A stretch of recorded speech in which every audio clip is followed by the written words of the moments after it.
今日我哋講下 on-page SEO。on-page SEO 係指緊對網站嘅頁面裡面嘅元素啦，進行優化嘅，從而咧去提升頁面嘅搜索嘅引擎結果啦，同埋排名嘅可見性。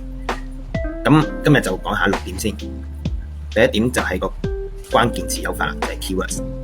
咁好多時候啦，我哋係盡量唔好過度重複使用啦，同埋我哋要用多啲關於相關嘅詞語啦。咁同埋我哋要用喺標題、主標題、副標題啦，甚至係個連結裡面啦，甚至喺個圖片裡面嘅替代文字咧，都要盡量去用你嘅關鍵詞。好，第二點啦 ，title tag 個標題標籤。咁咧，我哋有陣時候咧，盡量喺嗰個即係我哋個 title 裏面咧，盡量啦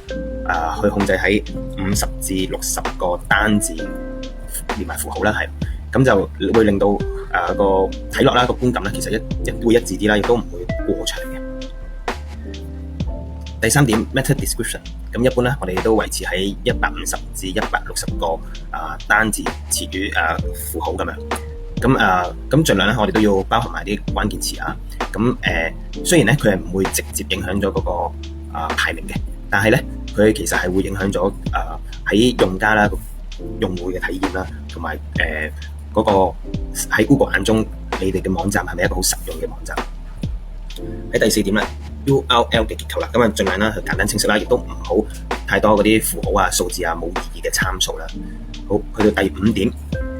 標題嘅層級啦，咁即係因為我哋一般咧有主標題、副標題，咁繼而落去咧就即係 H1、H2、H3咁樣順住落去，要令到整個頁面裏面咧係有一個好清晰嘅內容結構啦，咁從而咧去俾 Google 咧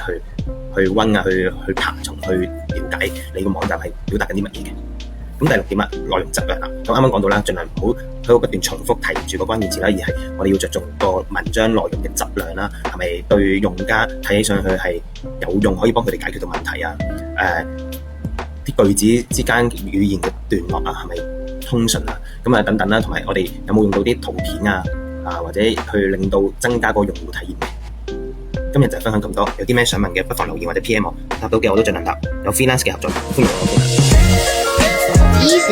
傾。